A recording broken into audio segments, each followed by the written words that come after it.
Bonjour, je suis Herman Bemefeuze. Aujourd'hui, nous allons terminer cette série sur la nouvelle naissance en évoquant deux concepts très importants que sont la rédemption et le renoncement. Par la rédemption, on veut parler par là de l'acte par lequel Jésus nous a rachetés du péché et de la mort. Et quand je parle de la mort, ce n'est pas juste de la mort physique, mais c'est surtout de la mort éternelle, de ce que Apocalypse 20 et Apocalypse 21, mais surtout Apocalypse 20, je veux dire, appelle la seconde mort. Vous voyez un peu, dans laquelle séjournera le diable, la bête et le faux prophète, ainsi que tout ce dont le nom n'est pas inscrit dans le livre, ne sera pas trouvé inscrit dans le livre de vie de l'agneau de Dieu qui est Jésus-Christ.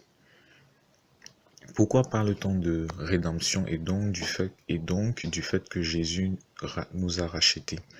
Nous qui avons cru de tout notre cœur en lui, qui sommes donc sauvés.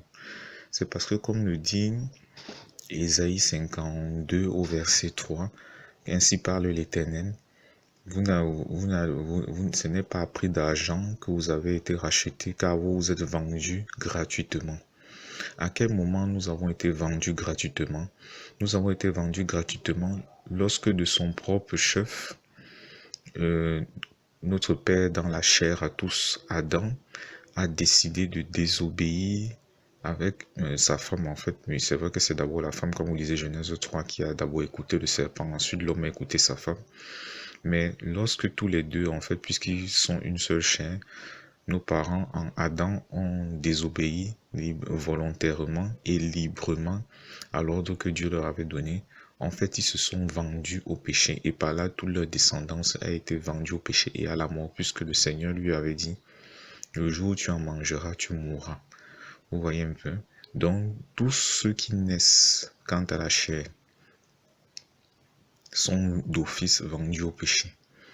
C'est la grâce justement en celui que 1 Corinthiens 15 appelle le dernier Adam, c'est-à-dire Jésus-Christ, celui en qui cette vieille nature pécheresse à laquelle nous étions vendus, cette nature pécheresse qui était rattachée à notre âme, c'est-à-dire à notre sang, et à notre corps, c'est-à-dire à notre chair, justement parce que c'est par le sang et la chair que nous participons à Adam. Il est notre Père en ce qui concerne le sang et la chair. C'est pour ça que tous ceux qui naissent naturellement sont d'office. Déjà même dès la conception, ils sont d'office vendus au péché et à la mort. Et ils l'ont été gratuitement en fait parce qu'ils se sont donnés librement sans contrepartie à la désobéissance. Ils ont écouté sans que quelqu'un ne les force en fait. Vous voyez un peu. Donc c'est la grâce en celui qu'on appelle le dernier Adam qui est écrit dans 1 Corinthiens 15. Et ce dernier Adam, c'est Jésus-Christ. C'est lui qui est venu nous racheter en fait. Et il ne nous a pas racheté à prix d'argent. Il nous a racheté par son sang, sans une contrepartie. Donc c'est pour cela que quand il nous offre gratuitement son salut, nous devons juste l'accepter. Parce qu'il n'attend pas de nous une contrepartie. Aucun de nous ne peut donner une contrepartie au sang de Jésus-Christ. Vous voyez un peu, c'est un sang qui a une valeur inimaginable. Et c'est le sang qui était suffisant en fait pour non seulement nous racheter du péché et pour nous purifier autant que possible de tout péché qu'on commettrait, même étant né de nouveau. C'est pour cela que dans la première épître de Jean, au chapitre, quand vous lisez la première épître de Jean, jusqu'au début du chapitre 2, vous allez voir que Jean fait cette précision que si nous confessons nos péchés, il est fidèle et juste pour nous les pardonner et pour nous purifier de toute iniquité à cause de ce sang-là en fait. Vous voyez un peu, donc non seulement ce sang-là nous a rachetés, en fait ça a été le prix qu'il fallait pour nous racheter gratuitement. Et ce sang-là en fait n'a pas été présenté devant le diable, non. Mais parce que il a été présenté devant Dieu. En contrepartie, pas en contrepartie, il a été présenté devant Dieu comme le prix qu'il fallait payer en fait pour que soient définitivement effacés tous nos péchés en fait. Voilà, c'est ça. Donc, et c'est devant Dieu que cela a été présenté. C'est pour ça que dans Hébreux 9 au verset 12, l'auteur d'Hébreux dit que Jésus est entré une fois pour toutes dans le lieu très saint qui se trouve dans le ciel, c'est-à-dire devant le trône de Dieu comme c'est décrit dans Apocalypse 4, ce que Paul appelle dans 2 Corinthiens 12 le troisième ciel, Donc là où le trône de Dieu même se trouve, en fait, là où il n'y a pas de péché, il n'y a que la sainteté, ça ne respire que la sainteté, ou du moins c'est la sainteté qui est le maître mot là-bas. D'où on dit Saint, Saint, Saint est l'Éternel des armées qui était, qui est et qui vient, comme c'est écrit dans l'Apocalypse.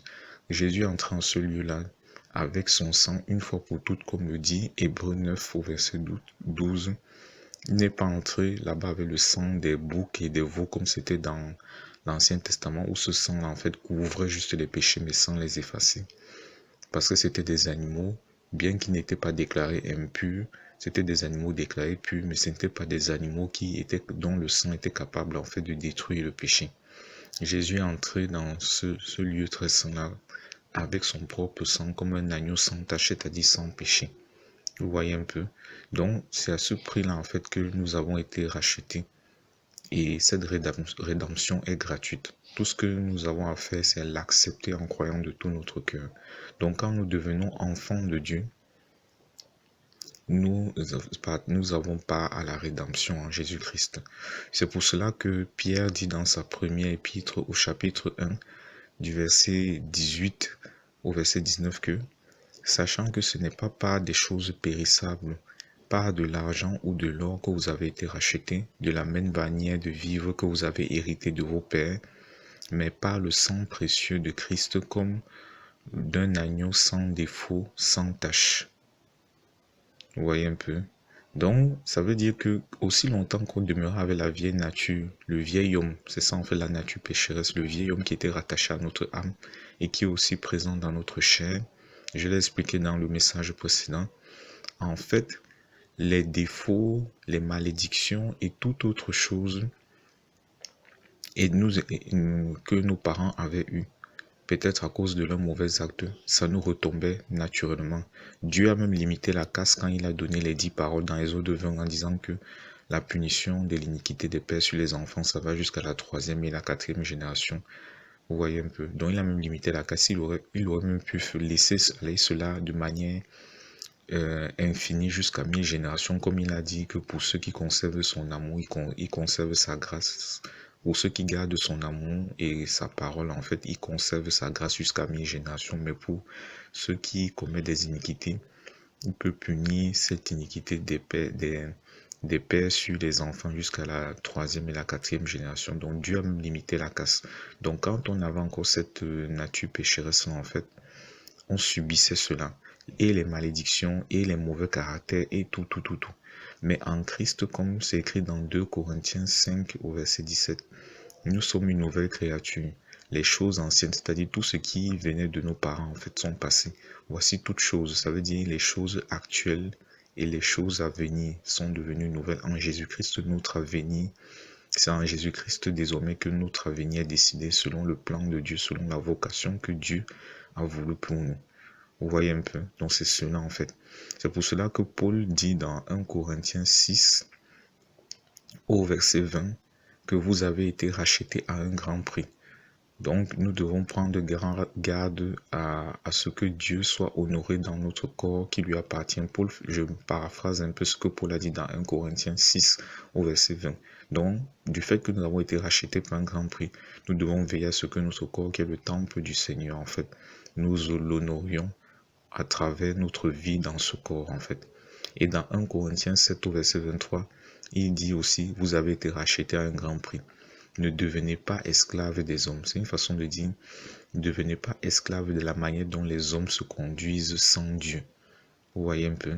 Donc il n'est pas en train de dire ne pas devenir employé de quelqu'un ou serviteur de quelqu'un, non.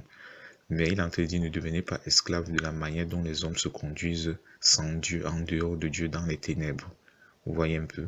Donc parce que Jésus a payé ce prix-là, il nous a rachetés gratuitement au prix de son sang qu'il a présenté devant son Père une fois pour toutes. Hébreux 9, verset 12 que j'ai évoqué tout à l'heure parle d'une rédemption éternelle. Donc ça veut dire qu'il est entré une fois pour toutes. À la différence des sacrificateurs dans l'Ancien Testament qui devaient entrer une fois chaque jour pour faire des sacrifices. Mais lui, il est entré une fois pour tous. Son sang est suffisant car c'est le sang d'une rédemption éternelle. Donc même au-delà de la fin du monde, ce sang-là va toujours parler pour notre bien, à la gloire de Dieu. Vous voyez un peu. Donc c'est cela la rédemption. C'est l'acte par lequel Jésus nous a rachetés du péché et de la mort. et auquel nous participons lorsque nous avons cru de tout notre cœur en Jésus-Christ. Nous allons parler aussi du renoncement. Vous savez, dans le verset sur lequel on va s'appuyer, c'est Luc 9, verset 23. Il est écrit, c'est Jésus qui parle, que si quelqu'un veut venir après moi, qu'il renonce à lui-même, qu'il se charge chaque jour de sa croix et qu'il me suive.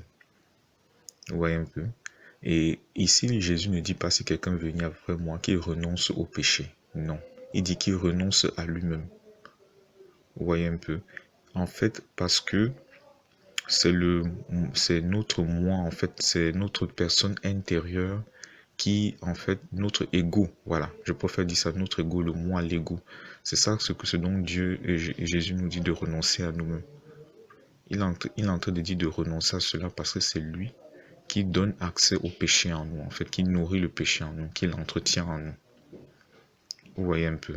Donc c'est à cela qu'il faut renoncer. Et lorsqu'on a renoncé à cela, en fait, c'est une façon de dire que on a mis tout cela, en fait, sous l'autorité du Seigneur. On a mis tout cela sous l'autorité du Seigneur. Désormais, tout ce qui nous concerne, ça lui regarde. Donc quand Jésus dit, si quelqu'un veut venir après moi, autrement dit, si quelqu'un veut que je prenne les devants dans sa vie, qu'il renonce à lui-même. Donc ça veut dire qu'il accepte que désormais son ego, son moi, sa personne propre, sa personnalité soit entièrement soumise à mon autorité. Vous voyez un peu? Et c'est à ce niveau que la nouvelle naissance intervient. Vous voyez un peu? Paul va plus loin en disant qu'il a renoncé à tout. Dans Philippiens 3, à moins que je me trompe au verset 12, il dit qu'il a renoncé à tout. Ça veut dire que non seulement il a renoncé à lui-même, mais il a aussi fait comme Jésus a dit dans Luc 14, qu'il a renoncé à tout ce qu'il possède. Ça c'est dans Luc 14, dans les versets 30 jusqu'au verset 33. Il a renoncé à tout ce qu'il possède, c'est-à-dire qu'il a tout mis sous l'autorité de Jésus. Ça c'est un renoncement excellent, parfait. Vous voyez un peu? Donc c'est là que Jésus est véritablement ton Seigneur. Parce que si Jésus n'est pas ton Seigneur, il ne peut pas véritablement te sauver. Tu ne peux pas demeurer dans son salut. Pour que tu demeures dans le salut de Jésus jusqu'à la fin des temps, jusqu'à son retour, il faut qu'il soit véritablement ton Seigneur. Et pour cela, tu dois véritablement renoncer à tout. À commencer par toi-même, pas ton ego, ton moi. Parce que c'est ton ego et ton moi, là, en fait, qui laisse le péché, en fait, se mouvoir en toi, se manifester à travers toi. Vous voyez un peu, c'est lui qui développe en toi les pensées humaines. Souvenez-vous de ce que Jésus a dit à Simon-Pierre. Là, il s'est adressé, je veux dire, à Satan à travers Simon-Pierre, en fait. Quand il disait dans Matthieu 16, « Arrière de moi, Satan, car tu mets en scandale. Tu ne conçois point les choses de Dieu, tu n'as que les pensées humaines. » Donc c'est ça, en fait, le moi qui nourrit cela. Le diable passe par cela pour développer les pensées humaines orientées vers le péché en nous. Parce que le moi, en fait, lorsqu'il n'est pas soumis à Christ, il veut juste faire ce qu'il arrange, il veut suivre sa propre voie. Et c'est dans ce processus-là, je veux dire, c'est dans cette dynamique-là que le diable s'infiltre, en fait. Lorsque l'homme veut suivre sa propre voie. Et là, c'est le péché qui va abonder. Vous voyez un peu. Mais gloire à Dieu, la grâce a surabondé en Jésus-Christ. C'est pour ça qu'il nous appelle à renoncer à nous-mêmes. Et quand il dit se charger chaque jour de sa croix, ça veut dire mourir à sa propre volonté. Autrement dit, quand on est né de nouveau, de laisser l'Esprit de Dieu au travers de la parole de Dieu, arrimer nos pensées à la pensée du Seigneur. C'est pour ça que c'est important de méditer la parole de Dieu chaque jour, de l'aimer, comme je l'ai dit dans le précédent partage. Et aussi une autre façon par laquelle on se charge chaque jour de la croix, de notre croix en fait, c'est d'avoir part aux souffrances de Christ, de communier avec lui dans ses souffrances. Parce que quand on parle de croix, on pense directement au sacrifice de Jésus. Donc, de même que Christ a souffert, nous aussi nous devons souffrir ces souffrances, mais qui prendront d'autres formes selon la mesure qu'il a voulu pour nous. Vous voyez un peu? Donc, c'est ça aussi, se charger chaque jour de sa croix, parce que Pierre dit que celui qui a souffert des souffrances de Christ en a fini avec le péché. C'est écrit dans 1 Pierre 4, verset 1. Et ensuite, Jésus dit qu'il se charge chaque jour de sa croix, c'est-à-dire la croix que le Seigneur lui donne, et qu'il me suive. Vous voyez un peu? Qu'il me suive. Donc, ça veut dire que On doit non seulement se charger chaque jour de notre croix, mais on doit la porter jusqu'au bout. C'est-à-dire demeurer dans une dynamique où on garde les regards sur le Seigneur pour être à son image renouvelée de gloire en gloire. Comme c'est écrit dans 2 Corinthiens 3 au verset 18. Vous voyez un peu. Donc c'est ce que je voulais partager avec vous sur la nouvelle naissance. C'est une thématique assez importante et je ne dirais pas que je me sujette tout déployer ce qu'il fallait dire dessus. Mais déjà, c'est essentiel que j'ai évoqué en fait. C'est déjà une bonne semence par la grâce de Dieu. Et le Seigneur pourra davantage développer des ramifications à partir de cette semence pour ceux qui vont écouter ce message avec le cœur ouvert pour qu'ils comprennent davantage des mystères que Dieu leur accordera de comprendre dans sa grâce. C'est ce que je voulais partager avec vous aujourd'hui. Fidèlement en Christ, je vous salue.